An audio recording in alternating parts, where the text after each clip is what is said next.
سلام بر شما. سرخط خبرها.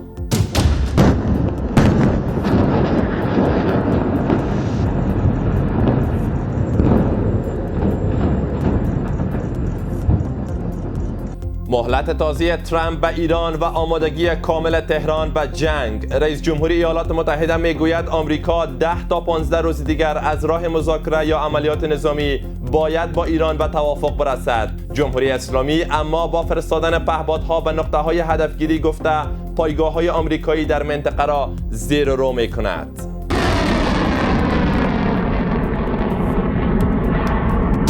در این مورد ما قدر یادآوری میتونیم که ما در این موضوع با آمریکایی ها در گفتگو هستیم. امید میره که راه حل پیدا شد.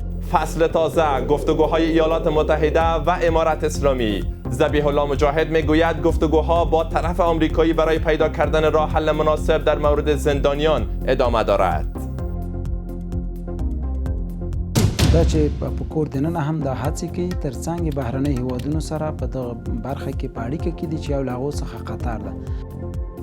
و بیکاری چالش جدی برای جوانان در افغانستان. شماری از جوانان در کشور از نبود کار شکایت می‌کنند و از حکومت خواستار فراهم کردن زمینه‌های کاری هستند. امارت اسلامی نیز از تلاش‌ها در این زمینه اطمینان می‌دهد.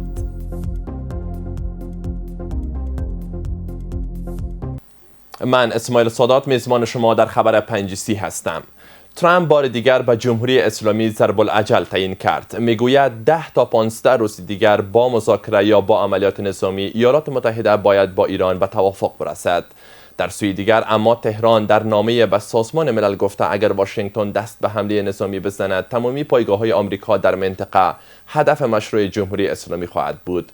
با این همه گزارش‌ها می‌رسانند که همزمان با رسومایش نظامی ایران و روسیه در تنگه هرمز، تهران پهپادهای جنگی خود را در نقطه‌های هدفگیری و حمله مستقیم به دشمن در صورت جنگ مستقر کرده است. برای پردازش بیشتر این خبر دکتر سید بلال فاطمی آگاه ارشد روابط بین الملل با ما هستند. آقای فاطمی شما را به بحث خوش آمدید میگیم. امیدوار هستم رمضان بخیر آغاز کرده باشید. به نظر شما ضرب العجل اعلام شده از سوی دونالد ترامپ تا چه حد جدی و عملی میتونه باشه و آیا این میتونه فشار دیپلماتیک باشه یا مقدمه یک اقدام نظامی به نظرتان؟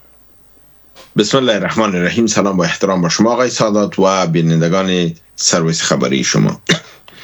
خب ببینن امی گفتی خود ترامپ با پالیسی ها و همون پروگرام اینا که به سطح بین‌المللی وضع کردن در تصادم است.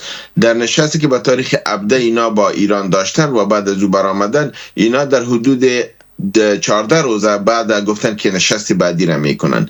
اگر نشست بعدی در 14 روزه است، چطور میتونن در روز بعد اینا ضرب العجل تعیین کنن؟ این در تصادم است. یا خویی است که او وعده دروغ است و یا است که یعنی اخطار که از صرف یک ترساندن است، این حقیقت نداره.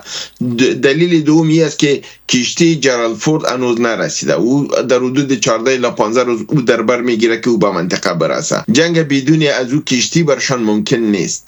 از این بابت امی ضرب العجل فکر میکنم که ضرب العجل درست نیست. و فرض کنه که ضرب العجل هم باشه، ایران قاطعانه برشان گفته که مذاکرات میکنن بالای میز مذاکرات و اگر جنگ میکنن هر دقیقه و هر آن ما آماده به جنگ هم هستیم و با مذاکره هم هستیم. بنان حمله کنین، تمام پایگاه ها و جایتان زده میشه و اهدافتان هم لاک شدگی است.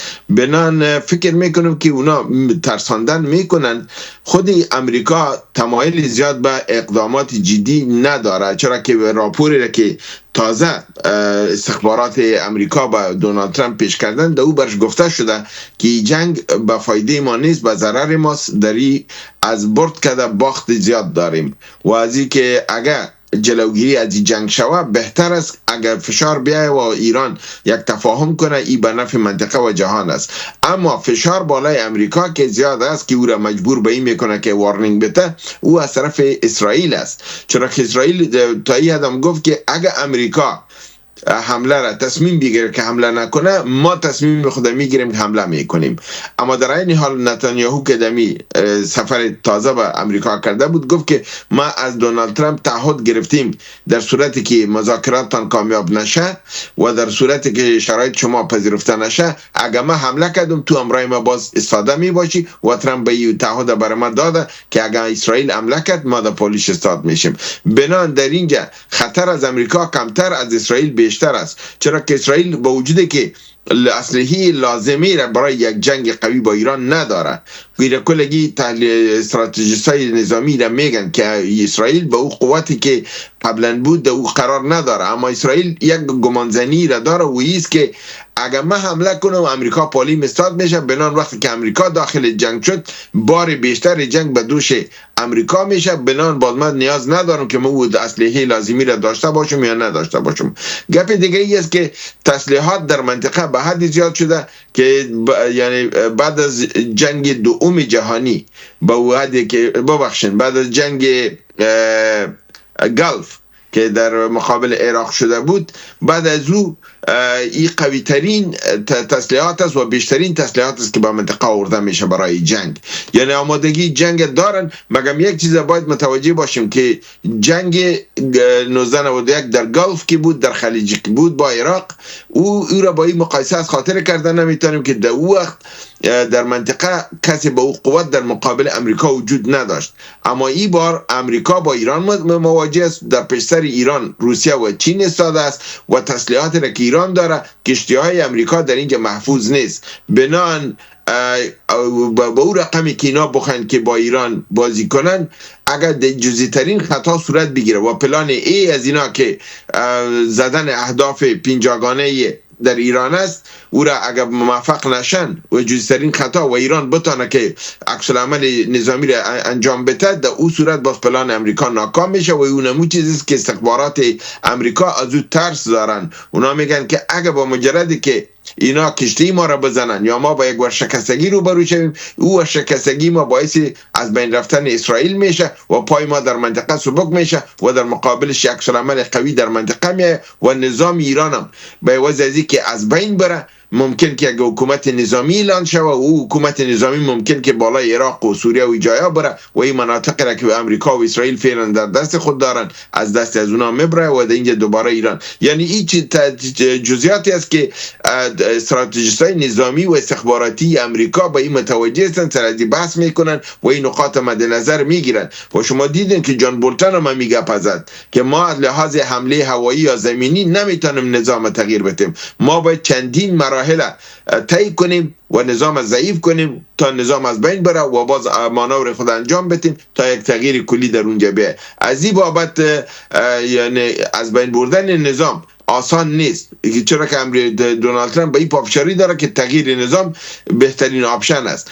ممکن که اینا حتی خامنه‌ای را از بین ببرن، ممکن که اینا کابینه را از بین ببرن، اما تمام نظام ممکن نیست که از بین بره، چرا که خودشان میگن که امکانات ازی است که اگر اونا از بین بره حکومت نظامی اعلان شود و حکومت نظامی باز مذاکرات هم صورت نمیگیره، با جز از جنگ یک دیگرایی نمیمونه و در اون صورت باز سپاه پاسداران جلوی شکست گرفتن نمیتونن. ممکن بالای پایگاه‌های امریکا در منطقه که است بالای از اینا برن، چرا که عراق هم با اینا هم سرحد است، سوریه هم با اینا هم سرحد است و خود اسرائیل هم باز هم سرحد سوریه و جای است. ممکن که اینا در اونجا دستشان دراز شود. بسیار تشکر آقای فاطمی. با توجه به گفته‌های مقام‌های ایرانی که در صورت حمله آمریکا پایگاه‌های آمریکا در منطقه را هدف قرار خواهند داد، در صورت احتمال جنگ به نظرتان محدود خواهد بود یا میتونه به شکل گسترده و منطقه‌گیر کشورهای منطقه را هم شامل شود؟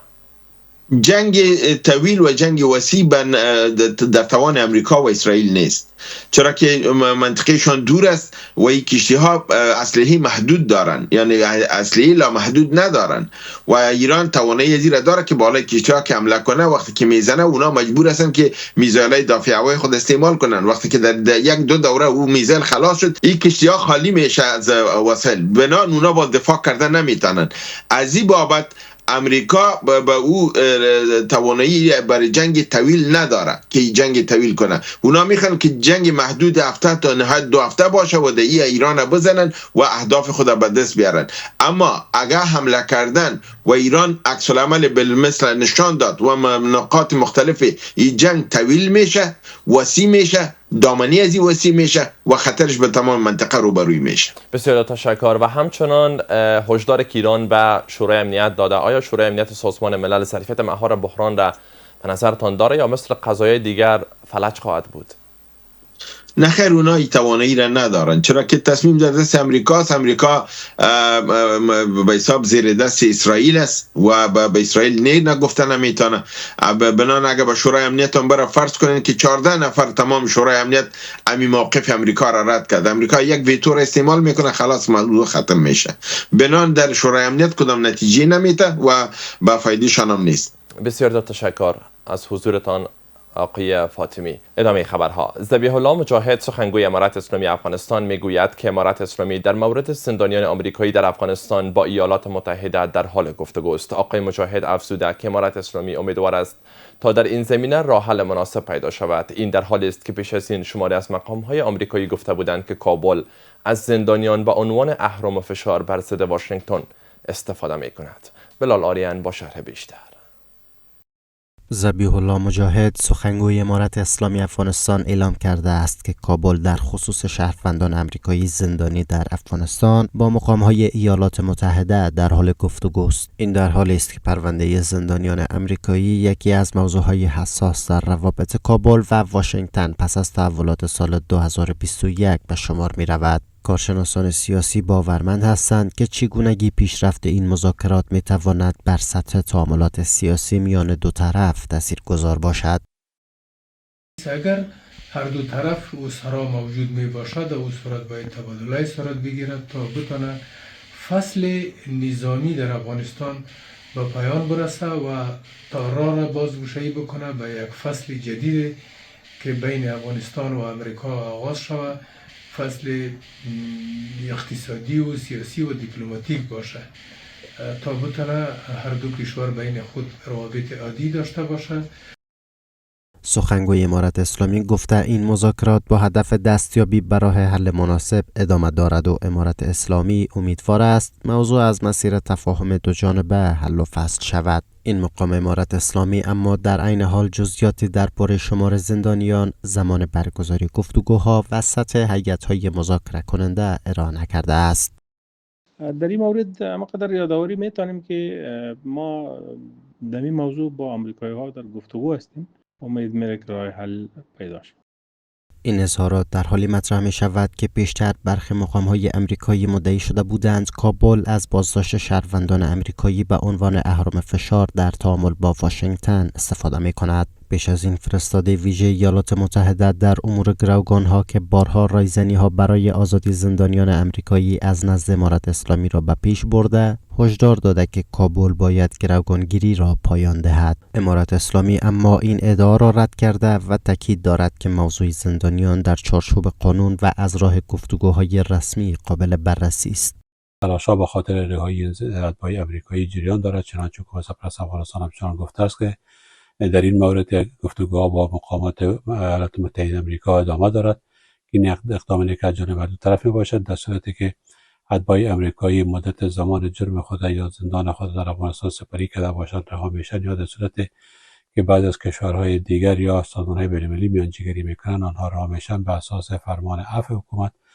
این مسئله میتواند در قسمت تامین روابط و اعتماد سازی میان ایالات متحده آمریکا و حکومت سرپرست افغانستان نقش مهم داشته باشد. بیشتر نیز وزارت خارجه ایالات متحده گفته است که امارت اسلامی باید فوراً تمامی شهروندان آمریکایی بازداشت شده در افغانستان از جمله دنیس کویل را بدون قید و شرط آزاد کند. این همه در حالی است که مقام‌های امارت اسلامی همواره تاکید کردند که بازداشت شهروندان افغان در ایالات متحده غیر عادلانه است و کابل خواستار آزادی آنهاست. سخنگوی امارت اسلامی همچنان گفته که این موضوع باید بخشی از مذاکرات باشد. پیش از این مقام‌های امارت اسلامی پس از دیدار در کابل با آدم بوهلر، فرستاده ویژه دونالد ترامپ در امور زندانیان، یک شهروند افغان آمریکایی تبار را با میانجیگری قطر آزاد کردند. پایان خبر 5 در یک. وقت بر شما خوش. خدا نگهدار.